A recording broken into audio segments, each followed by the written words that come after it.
He joked and kissed the 1,000-year-old alien statue. It awoke and whispered your SPE. Beginning. The ruins of Thales Force stood like broken teeth on the edge of the desert.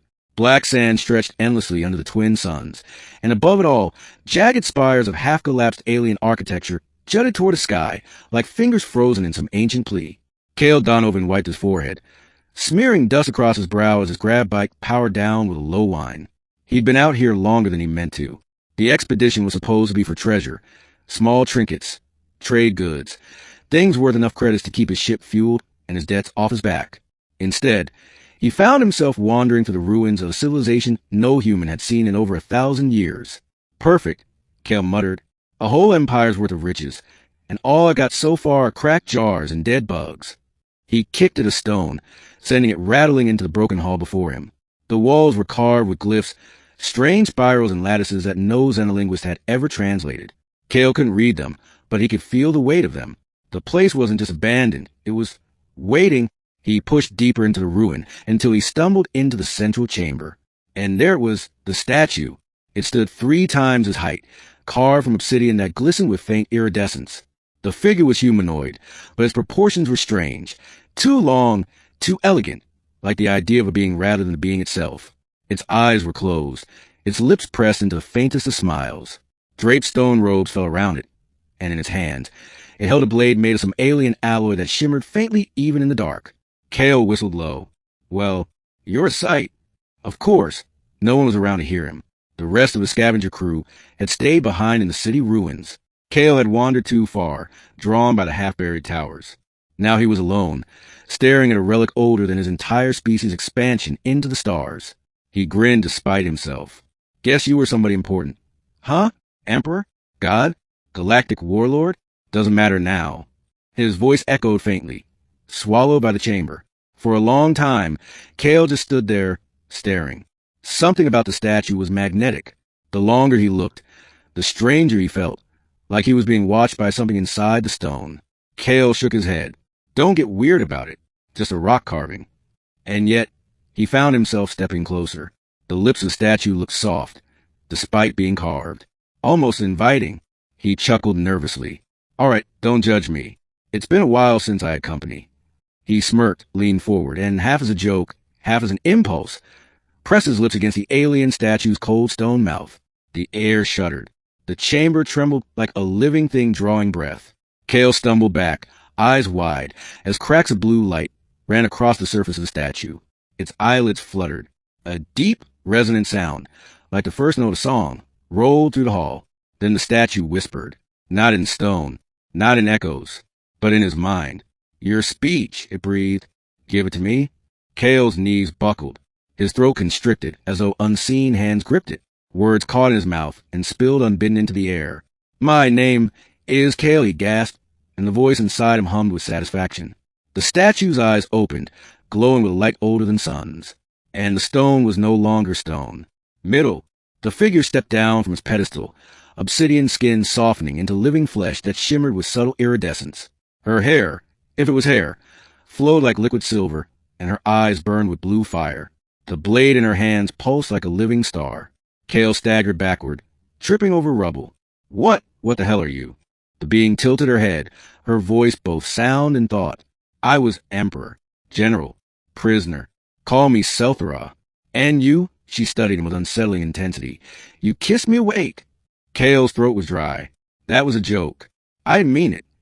Her lips curved in something too sharp to be a smile. Intent is irrelevant. You broke the seal. My chains are undone. She walked toward him with deliberate grace. Every step made the air hum. Every breath vibrated in his chest. Cale scrambled to his feet. Look, whatever curse-breaking magic, that was... I don't want any part of it. You just do your ancient empress thing, and I'll just... He gestured vaguely toward the door. Leave. Her eyes narrowed. You freed me. That binds you. You will answer my question. What question? Which enemy of yours shall I destroy first? The chamber went silent, the words hanging like knives in the air. Cale blinked. What? Speak. Name them, and I will unmake them. He opened his mouth, closed it again, and rubbed his temples. Lady, I don't have enemies. I have creditors. I owe a few syndicates some credits, sure, but debts. Hound of commerce. She raised her blade. Then we shall begin with them. No, wait, hold on. Kale waved his hands frantically. You can't just, look, I don't need you killing anyone. That's not how I operate. Selthara studied him for a long moment, as if peering through layers of his mind. Then, slowly, she lowered the blade. Strange. You free me, yet you deny conquest. You are weak or different. Let's go with different, Kale muttered. The alien woman turned away, surveying the ruin. Dust and broken stone filled the chamber, but as her gaze passed over them, the ruin shivered. Fractures sealed, pillars straightened, walls reformed. Within moments, the hall was no longer rubble but restored splendor, an echo of what had been. Kale's jaw dropped. Okay, that's new. I was not only conqueror, Selthara said. I was creator. To destroy is easy. To restore, difficult. You would not understand. Try me? She glanced at him again, almost amused. You jest, yet you kiss a stone. Humor masking longing. A curious species. Kale bristled. Hey, don't psychoanalyze me just because I got lonely, right? But she ignored him. Instead, she walked to the chamber center, blade glowing brighter. If you will not name enemies, then tell me, where is my empire? Where are my legions? Kale hesitated. The weight of her words pressed on him. He realized with a sinking feeling that Noah had told her. They're gone, he said quietly. Your people, your empire. It's been over 1,000 years. For the first time, her composure cracked. Her breath caught. Her shoulders trembled. She whispered something in a language Kale couldn't understand, and the chamber lights dimmed as though her grief sucked the power from the air. 1,000 years, she repeated, hollow. Then I am nothing but a ghost in flesh. Kale shifted uncomfortably. He wasn't good at this. Comforting ancient alien demigods wasn't his wheelhouse. But something about her silence gnawed at him. Look, he said awkwardly, you're not nothing. You're standing here, breathing, alive. That counts for something, right? Her eyes flickered back to him, unreadable. You speak like one who has lost and lived. Perhaps you are not entirely worthless. Kale rolled his eyes. Gee, thanks. The rising conflict. Over the next days, Kale found himself unwillingly tied to Selthara. She followed him back to the city ruins, ignoring his protests. Wherever she walked, rubble knit itself together. Broken streets straightened, toppled towers rose.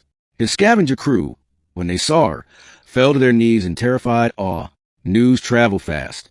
By the third day, syndicate scouts and corporate agents had caught wind of something stirring in Thales 4. The ruins swarmed with outsiders. Kale tried to keep Selthara hidden, but subtlety was not her way. When the first syndicate enforcers came demanding tribute, she struck, and the ground split open, swallowing their vehicles whole. The survivors fled screaming of a goddess reborn. Great, Kale groaned. Now you've got cults forming. Exactly what I needed. Selthara stood on a balcony overlooking the ruins she was restoring. Fear is the seed of obedience. With time, they will kneel as before. That's the problem. Kale snapped. They don't need another tyrant running the galaxy. She tilted her head, curious. And what do they need, Kale Donovan? He hesitated. He thought of the endless wars, the poverty on frontier worlds, the crushing weight of corporations and syndicates alike. He thought of his own life, scrounging for scraps. They need hope, he said softly. Selthara studied him for a long moment. For the first time, her expression softened into something almost human. Then perhaps, she said, hope is what I should become. Climax. The syndicates didn't see it that way. Within a week, they returned with armies. Dropships filled the sky. Armored mechs thundered across the desert, and Kale's crew fled in terror. Kale and Selthara stood on the edge of the ruins as the enemy forces surrounded them. Last chance, Kale muttered. We run. No, she said. We stand. The battle that followed was unlike anything Kale had ever seen. Selthara's blade carved through metal like paper. Her voice shattered weapons mid-fire. Her hands raised cities from dust to hurl them against invaders. Kale fought too, though clumsily, blasting at soldiers, dragging wounded back to cover. He wasn't a warrior, but he refused to leave her side. Hours later, as the last syndicate dropships fled, smoke filled the sky over Thales 4. The ruins were alive again, restored to glory by Selthara's will. She stood tall, but her body trembled, her glow dimming. The battle had cost her. Kale caught her as she faltered. Hey, stay with me. Her eyes burned faintly as she looked at him. You could have named them. Your enemies. I would have destroyed them all. But you did not. You chose another path. Kale smiled weakly. Guess I'm stubborn like that.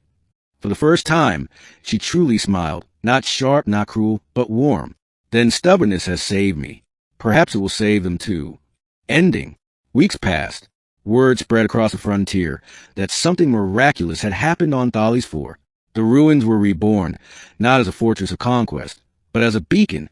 Refugees came. Traders. Dreamers.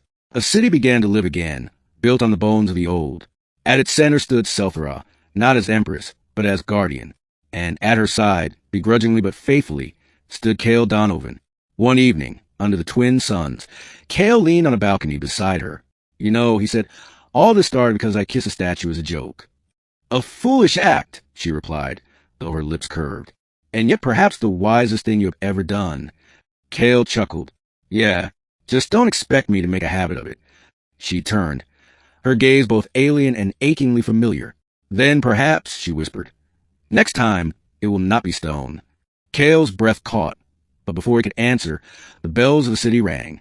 More refugees had arrived, more people seeking hope. Selthara stepped forward to greet them, her presence radiant. And Cale followed, knowing the galaxy had changed forever. Not because he found treasure, but because, in his loneliest moment, he had joked, kissed a statue and woken a queen.